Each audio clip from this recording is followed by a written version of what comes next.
اوٹی سے نکلے ہیں میسور جانے کے لیے۔ خدا نے اوٹی کی وادیوں کو بڑی خوبصورتی عطا کی ہے۔ راستے میں چائے پینے کے لیے رکے ہیں۔ یہاں یوسف استاد لے رہے ہیں چائے کا مزہ۔ ویسے یہ بھی ہمارے چائے پارٹنر ہیں۔ اب ہم نے بھی آرڈر کی ہے ایک لیمن ٹی۔ ٹوکن لے کر کریں گے لیمن ٹی کا انتظار۔ زیان کو بھی آ رہے تھے اومیٹ کے جھٹکے، وہ بھی پینے لگا ہے لیمن ٹی۔ اور مولانا نے بھی آرڈر کی ہے اپنے لیے ایک کافی۔ صرف ہم نہیں بلکہ سارا لشکر ہی آ گیا ہے آرام کرنے۔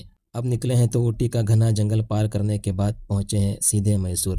اترتے ہی لگی تھی زوروں کی بھوک تو حاضر ہو گئے ہیں بریانی کے اڈے پر۔ یہاں ہم سب نے لیے میسور کی بریانی کے مزے۔ الگ سے ڈرائی والا گوشت بھی کیا ہے آرڈر۔ لیمو نچوڑ کر نوالا لیا تو مزہ ہی آ گیا۔ واقعی بھوک کی حالت میں کھایا ہوا کھانا مزیدار ہوتا ہے۔ اس پر ہم نے اللہ تعالیٰ کا شکر ادا کیا۔ اب کھانے کے بعد جا رہے ہیں بازار کی سیر کو۔ ارادہ ہے خریداری کا۔ ویسے آپ کہیں جاتے ہیں ٹور کو تو آپ کی جیب گرم ہونی چاہیے اور گھر والوں کے لیے تحفے ہاتھوں میں ہونے چاہیے، ورنہ گھر واپسی مشکل ہو جاتی ہے۔ فائنلی ایک دکان سے کر لی ہے شاپنگ اور نکلے ہیں سینہ چوڑا کر کے سواری کی طرف۔ سواری نے ہم کو چھوڑ دیا ہے ریلوے اسٹیشن۔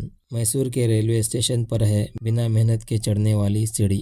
ہمیں جانا ہے پلیٹ فارم نمبر 2 پر، جہاں ہماری ٹرین رکی ہوئی ہے۔ اور یہ رہا گھر واپسی کے لیے یوسف استاد کا پہلا قدم۔ صبح منگلور پہنچے تو دیکھا ہمارے ایک پرانے شاگرد حافظ فیصل صاحب لے آئے ہیں ہمارے لیے ناشتہ۔ فیصل صاحب یہاں منگلور میں تدریس کے پیشے سے جڑے ہوئے ہیں۔ اللہ انہیں جزائے خیر دے، انہوں نے ہمارے لیے یہ تکلیف اٹھائی۔